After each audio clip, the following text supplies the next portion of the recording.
Welcome everyone, I am the geeky gamer science teacher here to help you with Module 9, Earth's Changing Conditions and Life. We are about to go on an absolutely epic quest through 4.5 billion years of history. But to even begin, we've got to unlock a new skill, understanding what we call deep time. So to get our heads around this insane timescale, let's try a little thought experiment. Imagine you could squish all 4.5 billion years of Earth's history into just one 24-hour day. The planet forms at midnight. So when do you think we humans show up on the clock? Maybe around dinner time? Lunch, maybe?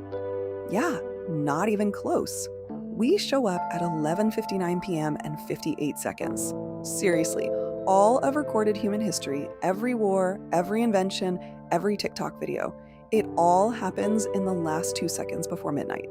So the real question is, what in the world was going on for the other 23 hours, 59 minutes, and 58 seconds? Well, that's the epic story we're about to explore. Okay, before we can jump in our time machine, we need to understand how scientists actually read the planet's diary, its source code. I mean, how do they look at a hunk of rock and say, oh yeah, that's from the age of dinosaurs, or this is from before complex life even existed? Well, it really comes down to two main ways of telling time. Think of it like a video game, okay? Relative dating is like knowing the order of the levels. You know you have to beat the forest level before you can get to the volcano level. You don't know when the game came out, just the sequence of events. Absolute dating, on the other hand, is like knowing the game's exact release date, October 26, 2017. One tells you what comes next, the other gives you a hard number. For a long time, geologists only had relative dating. And the big breakthrough for relative dating was this idea called faunal succession. Geologists, like this one guy, William Smith, they realized that fossils weren't just random. You'd always find certain fossils in a specific order in the rock layers. These trilobite fossils were always below these ammonite fossils, which were always below dinosaur bones. It was like finding a fossil cheat sheet. You could look at a rock in England, find a specific fossil, then go all the way to France, find that same fossil, and know, bam, you're looking at rocks from the exact same time period. But what about those actual release dates? How do we get the numbers? Well, the ultimate game changer was radiometric dating. So get this, some elements inside rocks are unstable, kind of like a ticking clock. Over a long time, these unstable parent atoms break down, or decay, into stable daughter atoms. And they do this at a perfectly predictable rate called a half-life. So when a rock first forms, it's like a stopwatch starts. By measuring how many parent atoms are left compared to how many daughter atoms there are, scientists can calculate exactly how long that clock has been ticking. This is how we get those mind-blowing ages, like 66 million years old. So by using both of these methods together, scientists built the geologic timescale. It's organized kind of like a calendar, but, way bigger.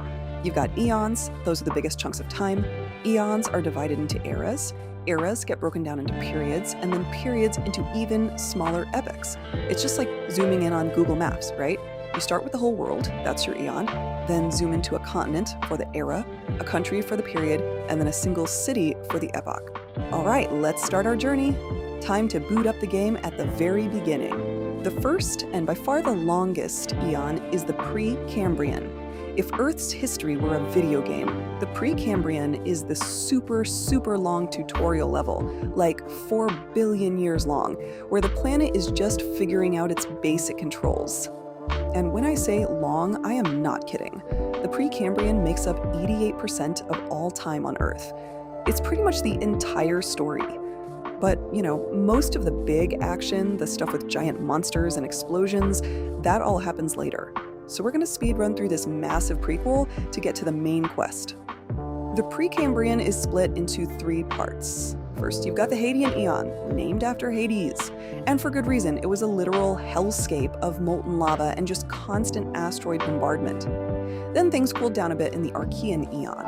The first little continent started to form, and the very first super simple life appeared, mostly these slimy mats of microbes called stromatolites. And finally, the Proterozoic Eon. This is a big one. This is when photosynthesis evolved and tiny microbes started pumping a toxic poison into the air, and that poison was oxygen.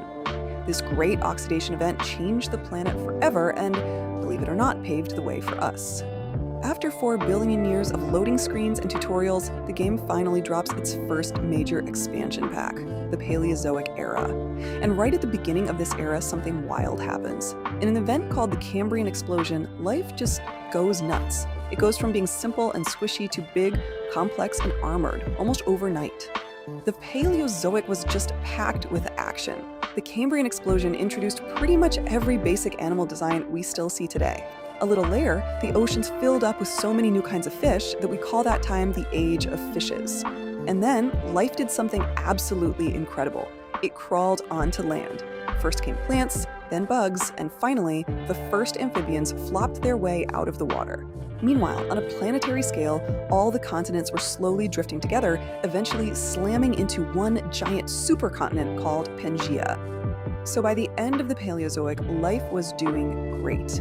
I mean, we had huge forests, complex food webs in the oceans, and big old reptiles and our own mammal ancestors roaming around on Pangaea. It seems like nothing could possibly go wrong, right? And then came the season finale plot twist, the Great Dying. The Permian-Triassic mass extinction was the closest life has ever come to a total wipeout. In the oceans, a staggering 95% of all species just vanished. It was a catastrophic server reset that ended the Paleozoic era and completely changed the rules of the game. But from the ashes of that apocalypse rose the next great chapter, the Mesozoic Era. This is the blockbuster sequel you all know and love. With most of the old characters gone, a new group of players was ready for their starring role, the dinosaurs. The Mesozoic is basically a trilogy. Act 1, the Triassic, is all about recovery. Life is slowly coming back, and the first little dinosaurs and our own tiny mammal ancestors show up. Act 2, the Jurassic, is when things get epic. The world becomes a steamy, lush greenhouse, and those giant long-necked sauropods rule the land. Act 3, the Cretaceous, introduces a new game-changing feature, flowering plants, and gives us the A-listers, T-Rex and Triceratops. Now, the main geological plot driving this whole saga was the breakup of Pangaea. That supercontinent started to rip apart, creating new oceans and separating animal populations. This isolation was a huge engine for evolution, forcing dinosaurs on different, newly forming continents to evolve in completely unique ways. And just like the Paleozoic, the Mesozoic sequel had a super dramatic ending. A 6-mile wide asteroid slammed into the planet, causing a global catastrophe that led to another mass extinction. And this time, it was game over for the non-avian dinosaurs. So, with the giant reptile bosses gone, all those high-level jobs, big plant eater, top predator, were suddenly open. And a new main character, one that had been hiding in the shadows for millions of years, was ready to take center stage. I'm talking about mammals. Welcome to the Cenozoic Era. This is our current era, the Cenozoic, and it's basically the age of mammals. They absolutely exploded in diversity, filling every role you can imagine, from giant whales to tiny bats, and eventually us. The planet's climate was also changing big time. The hothouse world of the dinosaurs began a long-term cooling trend, which gave rise to a brand new environment, grasslands. This totally drove the evolution of grazers, like horses, and eventually led to the recent ice ages, with huge glaciers carving out the world we recognize today. Okay, so after that whirlwind tour through 4.5 billion years, why does any of this matter? What's the big takeaway from this whole epic saga? What's the point? Well, there are a few core lessons here. First, life and the planet are in a constant dance. Microbes created the very air we breathe, and the continents moving around drove the evolution of new species. Second, Earth's climate is definitely not stable. It's a roller coaster, always swinging between hot greenhouse states and cold icehouse states. Third, mass extinctions are obviously terrible, but they also wipe the slate clean, creating incredible opportunities for the survivors. And finally, you have to realize that we are the result of this unbelievably long chain of cosmic accidents and biological breakthroughs.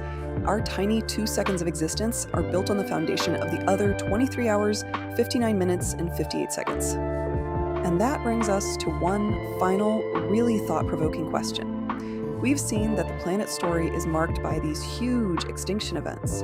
Life has survived 5 major ones so far. The question a lot of scientists are asking now is, are our actions on the planet today kicking off the 6th? Thank you so much for watching. If you found this explainer helpful, informative, or entertaining, please give it a like. And everyone who subscribes gets a gold star rating from me. Every subscriber helps to make more science content. Also, feel free to comment any questions you might have or requests for future topics. And remember, scholars, learn hard, dream big, and always lead with kindness.